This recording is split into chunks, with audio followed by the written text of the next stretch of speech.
What is going on, beautiful people of the internet? It is Mesa Sean, and we are back at it with Destiny, and in preparation for September, cannot get here soon enough, we got some new news coming out of Gamescom, and also, looking on your screen right now, we've got a preview of Mars with regards to PvE. I will link the full video in the description. Now, this beautiful Crucible map is Twilight Gap, another map coming from Earth, which we did not see in the beta, but I will link the IGN videos in the description. I believe they do a full walkthrough and some Crucible matches on them. So the first thing I want to talk about is a interview that's coming out of Yahoo News, which is with Eric Osborne, or known as Irk McGurk, from his Twitter handle. And in this interview, he talks about a number of things, one of them being how Destiny evolved from the Halo franchise and the direction they wanted to go post-Halo, as well as post-release content related to PvP, as well as the story. And then he also talks about what's called the 10-year plan, or their 10-year project. And it was interesting because he actually said Destiny 1. Let's get Destiny 1 out by September 9th. It was pretty interesting because I didn't think there would be a Destiny 2. I thought this was basically going to be one game that we're going to be playing for a number of years and just constant expansions and things. But one of the things he mentioned in there, and I'll link everything below again, guys, is that while they have a long-term blueprint, they have a defined plan, that the market and the community will dictate some of their decision-making, which I think is really cool because it's not like, say, some of the other titles where we have a defined every year you're going to have Destiny 1, then Destiny 2, then Destiny 3. So I'm really excited about how this particular game's going to evolve over time.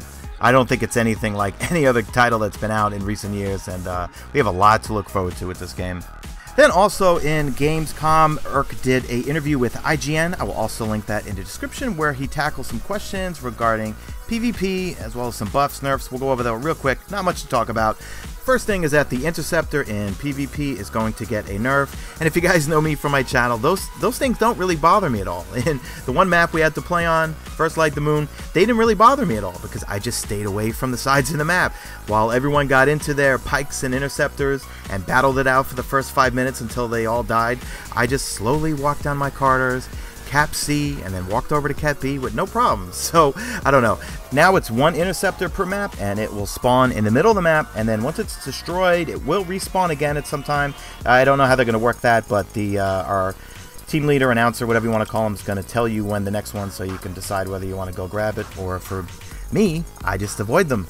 They're also going to nerf the damage that the rockets do for the interceptor, as well as decreasing the rate of fire.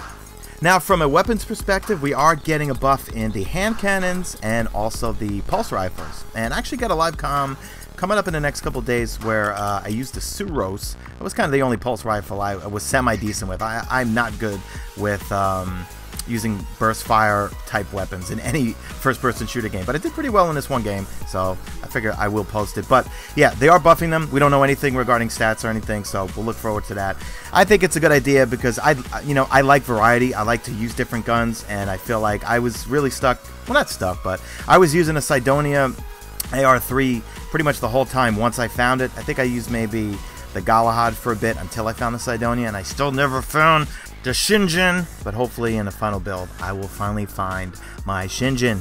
And as for the hand cannon buff, I think that's well needed too, because I mean, I rarely ran into anyone using them in PvP, and I'd like to try them out myself. I tried them once or twice in PvE just to get a handle on them, and I was not good with them at all. So it'd be interesting. You know, I like variety. Again, I hate games where I'm locked into the same two guns, a la Call of Duty style, where in the last couple Call of Duties, there's always like 2 to 3 guns that I will only use out of the whatever 12 to 20 guns that they provide us with. So variety is key for me.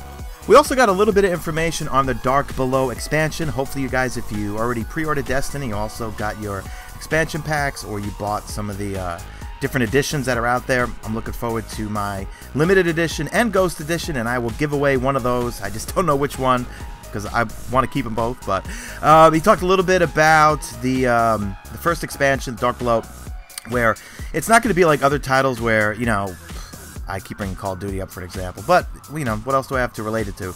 They release map packs. They release 4 new maps every quarter. Well, they want to make it a full experience where it's not just maps. It's basically going to be in addition to co-op, it's going to be addition to the story, and it's going to be addition to PvP. But also, he said new weapons as well. So that I am really looking forward to. They seem like they're doing everything right with Bungie. I don't want to jinx it by saying anything else, but I'm excited. And that is it for me, guys. As the news comes out, I will try to get it to you as soon as I can. I have a bunch of live comms ready to go to post over the next couple of weeks until launch to help you get through your withdrawal, and as well as myself get through the withdrawal coming off of Destiny Beta until launch. So I will annotate in your screen right now. I got a playlist full of beta live comms as well as some old alpha live comms if you feel like checking out, and some class setups that are for PvP. That's really what I'm into and primarily what I'm going to focus this channel on when it comes to Destiny. So that's it for me, guys. If you don't already, follow me on Twitter at Mesa Sean. I stream daily, but obviously not Destiny right now. I stream a lot of Killzone, Shadowfall. That's my favorite game right now. And that's it. I will see you guys in the next video. Thanks for watching.